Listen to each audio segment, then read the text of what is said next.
Eto na ang Balitang Entertainment. Isang buwan bago ang Grand Biniverse concert, ipinakita na ng Bini ang kanilang official light stick.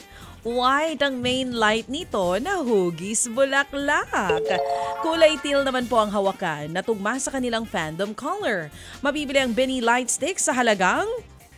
Bili mo nga ako nito, Erwin. Ang mahal, ha? 2,999 pesos. Pero again, ganyan talaga ang light stick ng mga K-pop. Diba? K-pop groups, ginagastosan ng K-pop, gastosan nyo rin ng P-pop. Anong kababalagan Meron ito? din niyang kasamang photo cards. Sa October 24 to 26 ang pre-selling para sa ticket holders ng kanilang sold-out Grand Biniverse concert. October 27 naman ang general sale. Bukod sa light stick, meron din silang Grand Biniverse Tour merch, kagaya ng hoodie, unan, may medyas din, stickers, at kanilang Bini-Bini. Sa November 4, mabibili na po ang mga items na iyan. Ano yan, pag wala ka niyan, hindi ka in doon sa crowd? Hindi naman. Pero yung mga fans na nanonood ng concert, ginagamit yan sa concert eh. Winawagayway ang light stick na iyan. Oo, ganun na ngayon. Pwede ka pa rin naman manood ng wala yan. Di ba dati cellphone lang ang ginagamit? Oo. Hanggang ngayon, yan pa rin. Mga walang pambili ng light stick. Pero kasing halaga ng cellphone yung night stick eh. Oo, 2,999 eh. O, di ba? Oo, estudyante pa naman ang karamihan ng fans nito. Anyway. So, pag-iipunan mo, pag gusto mo, hindi mo naman pwedeng obligahin ng nanay mong ibili ka niya, uunahin ng baon at pangkain nyo. Ganyan na ngayon ang panahon, ha? Well, ito na may walang sapilitan, baby. Nung panahon ni Cherry Bailey, sulo ang hawak ng mga...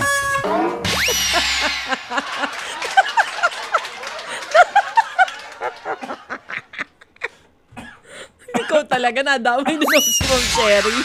Sulu? Nakakasakit yun, ha? Lakas ng tawa Hindi ni kasi Aaron naisip dito. ko kasi Dati kasi sulu na-picture mo sa utak mo, no? Kuya Aaron. Sinong pinapanood nila? Sino pinapanood nila nung sulu ang hawak? Grabe yung sulu.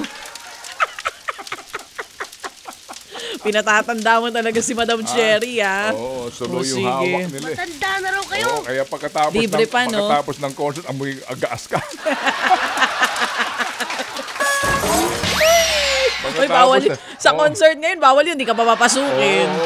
Oo. Pagkatapos ng concert, amoy gaas ka. Sobrang old school ng sulu, no?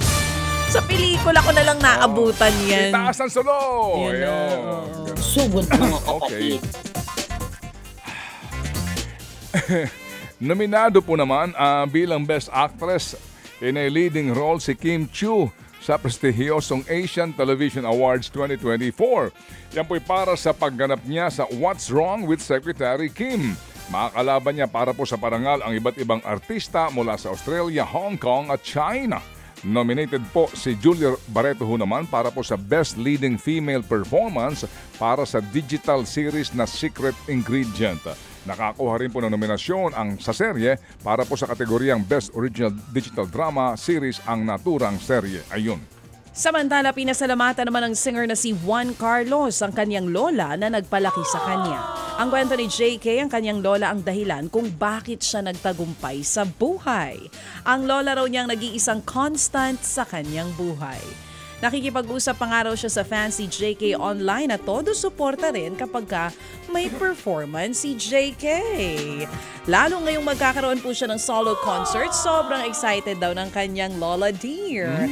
Gaganapin ang Juan Carlos live concert on November 29 sa SM Mall of Asia Arena. Alam mo, sobrang sweet niya kay Lola. As in public, yayakapin, ikikis. Ganun siya ka-sweet sa kanyang Lola. Pasalamat tayo na may mga lola pa tayo. Amen. At totoo. lolo pa tayo. Kasi JPE nga may...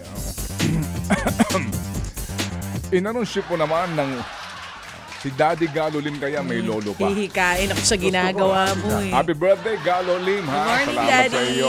Pinabati ka ni Rene at saka ni Samson. Paramdam ka daw, sir. At regaluhan ka namin ng brum-brum pag nakita tayo. Inanunsyo po naman ng Warner Brothers Discovery na ilulunsad nila ang kanila pong streaming service na Max sa Pilipinas at ilang pang bansa sa Asia. Magkakaroon daw po ng premium streaming service kung saan mapapanood po ang ilang mga blockbuster movies at sikat na TV series. Kabilang dyan ang Harry Potter, Barbie, The Lord of the Rings, Game of Thrones at maraming iba pa. May alok silang iba't ibang plans depende po sa gusto ng subscribers. Inilabas naman na ng ITZY ang inaabangan nilang album na Gold kung saan nagbabalik na rin ang member na si Leah. Kasabay naman yan, ni-release na rin ang music video para sa kantang Gold na parte po ng album. May 11 kanta kasama ang nasabing album. Ito ang unang comeback ng ITZY na may 5 miyembro matapos ang hiatus ni Leah noong nakaraang taon. Ted Filon at DJ Chacha. Ngayon, nasa Radyo 5, 92.3 News FM.